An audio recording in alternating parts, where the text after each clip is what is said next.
Hi everyone, this is Neel Raithatha, also known as the Wax Whisperer. Thank you for joining me in my latest video. We have here a patient who attended with a blocked right ear, and I'm just performing microsuction, trying to remove this plug of wax and skin that's blocking their right ear.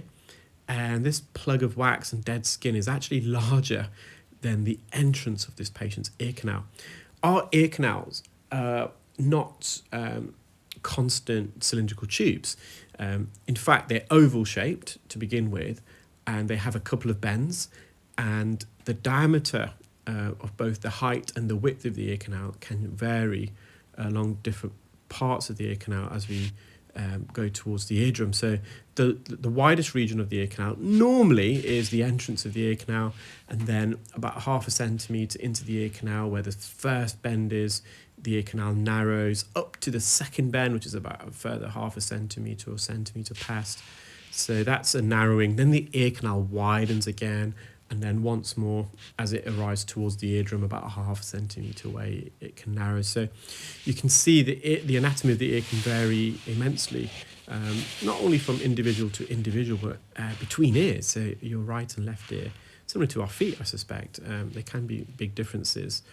And in this particular case, this plug of wax and dead skin had formed, but it failed to migrate, and it could be in part because they've got a narrow entrance to the ear, so the plug itself physically wasn't able to come away.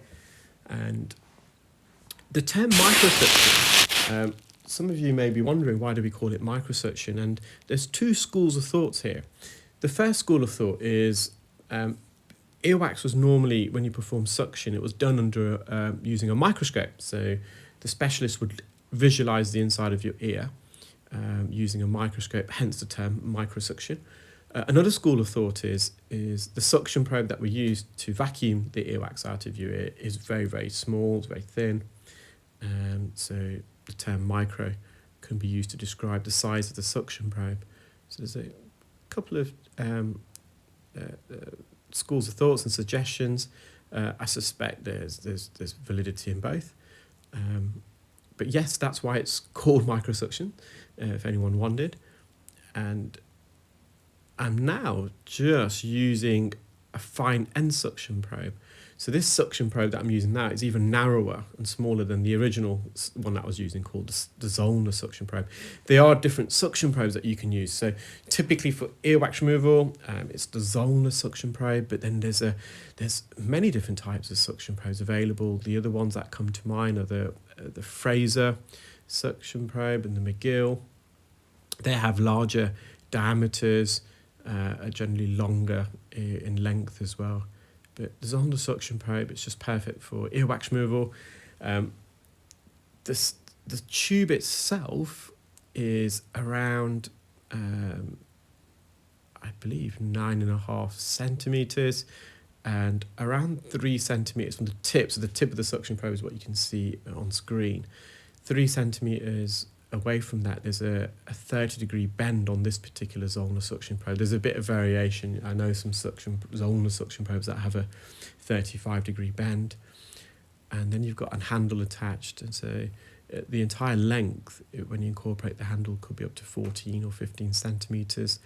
And the handle, which is a hollow handle, so wax gets sucked up the tube, into the hollow handle, and the end of the handle is connected to a suction pipe, almost like a hose pipe almost, and it seals it around the edge, around the tip of the handle, and that hose, that suction pipe, then is connected to a suction pump where there's a little suction liner or bin, and any smaller pieces of wax or wet pieces of wax travel up the suction tube through the handle, through the connecting pipe into the suction bin, which is then cleared. Or when I say cleared, it's replaced.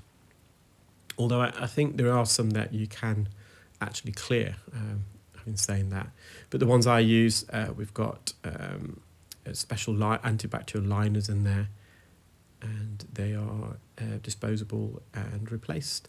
So the right ear is clear. I'm just trying to now peel away this thick layer of skin, and I had to leave a bit of the skin because we were experiencing a bit of clarinetting. So clarinetting is when the skin, as you're vacuuming it begins to violently flap at the tip of the suction probe. And in doing so, it emits a very loud high frequency squeal. So you can see I just let go of that skin there because it was clarinetting somewhat.